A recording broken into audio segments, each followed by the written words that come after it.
Hey guys, welcome back. Troy here. And as everybody knows, I grew up on the Sega Genesis. I played the absolute crap out of that thing as a kid. So imagine my shock when I found out there was a new port being developed for the Genesis. A port of Final Fight on real hardware in 2026. It's a homebrew project, sure, but I freaking love the Sega Genesis. So you know I had to try it. Not to mention, I really like Final Fight.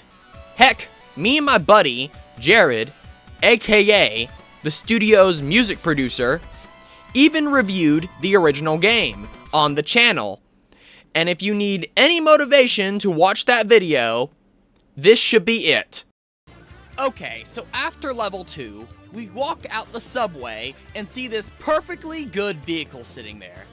And for 1 second, we're like, hey, maybe we can hotwire this thing and go rescue Jessica faster.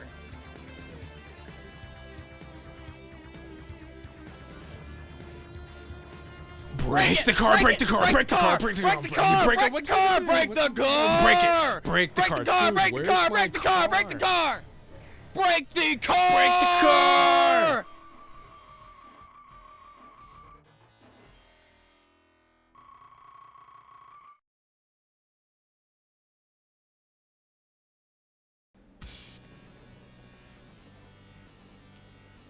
Yeah, I'll leave a link to that video in the description, as well as possibly a title card if I can make that work.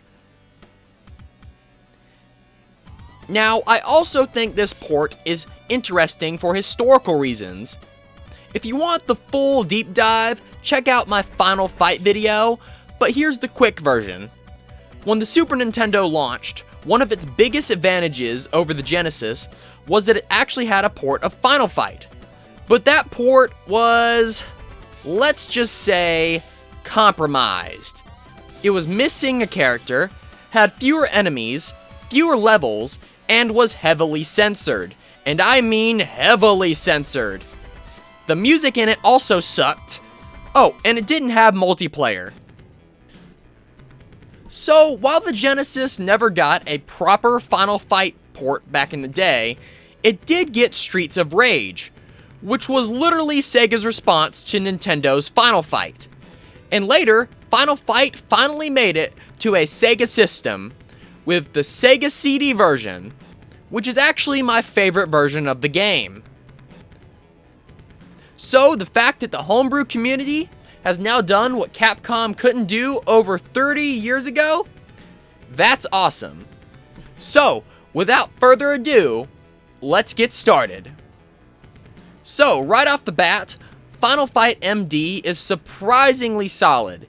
Yeah, there's some sprite flicker when the screen gets really busy, and you'll see a few frame drops here and there, but honestly, it's pretty manageable for a homebrew Genesis game, pushing this many sprites. It's actually impressive how stable it is. And the graphics are dadgum good. I'm not even a graphics guy, but I caught myself getting hit during the Eddie E fight because I was too busy admiring the backgrounds. And if I'm praising the visuals, you know they're doing something right.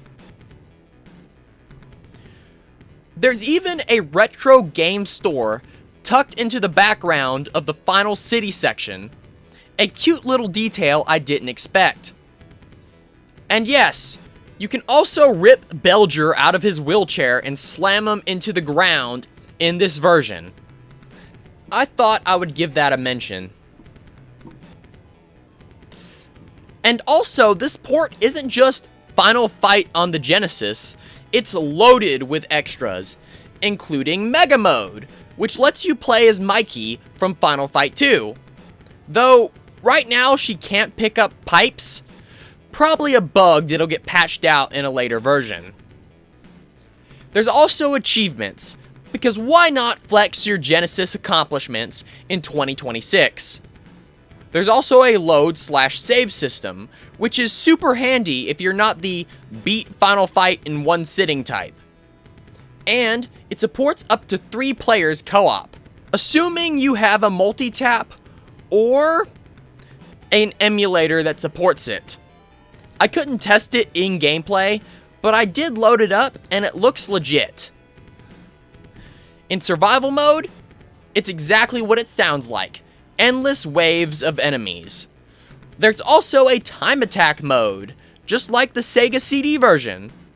And there are 2 maps for these modes. First off being the bridge stage from Final Fight CD. It's toned down a bit, but it's still really cool to see here. And then there's the Andori Cage Arena, which is basically an Andore blender that just keeps coming. And one of the biggest wins here is there is no censorship whatsoever. The bra in the opening cutscene, still here. Damned and Sodom, keeping their original names, also here. And there's also none of the weird SNES era sanitizing. It's great to see Final Fight represented the way it was meant to be in the original arcade version.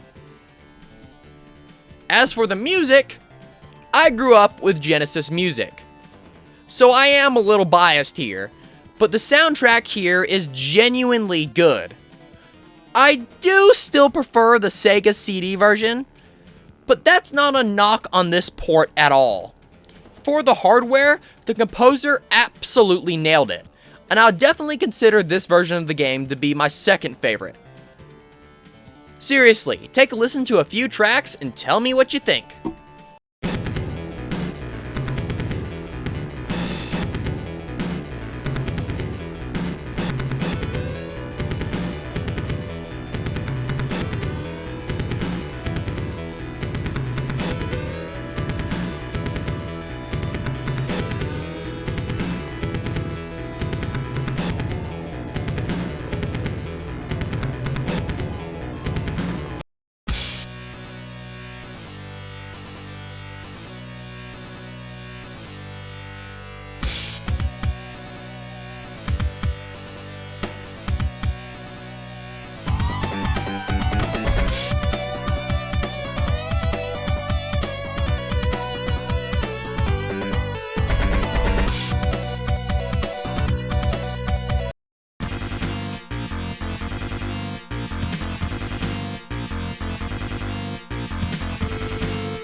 And yeah, I'm gonna be rolling the credits over this part of the video because every single person who worked on this project deserves to be recognized. What they pulled off here is honestly pretty daggum incredible. This is a Sega Genesis port that really pushes the hardware to its limits. Now, like I said earlier, I still prefer the Sega CD version. Mostly because of the music and voice acting. But don't take that as a knock against this version. Final Fight MD is absolutely worth your time. I highly recommend checking it out. I'll leave a download link to the game in the description. And before we wrap up, I'm gonna end this video with a trailer for my studio's own game, Myths and Monsters, coming out this July. And if you want to support the studio, I would really appreciate it if you checked it out.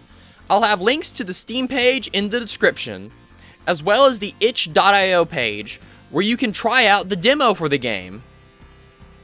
Till next time, this is Troy Schultz, the Anti-Gamer Slayer, signing off! Hey! You! Yes! You! Doom Scroller! Do I have the thing that's absolutely gonna test your attention span?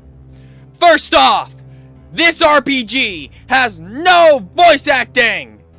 None! Zero! You actually have to read, which already disqualifies half the internet from playing it. And the combat? Yeah, you can't just mash attack and pray. Try that here, and you'll be staring at the game over screen in no time if you don't use your brain. The game doesn't hold your hand either. It's hard, like actually hard. The kind of hard that makes you question your life choices. World map? Pah! Who needs a world map? You get a compass. It shows your coordinates. I hope you wrote down where you're supposed to go when the NPC told you. If not, too bad. Figure it out, chump. Myths and monsters. If your brain's been asleep for a decade, it's about to get a wake-up call.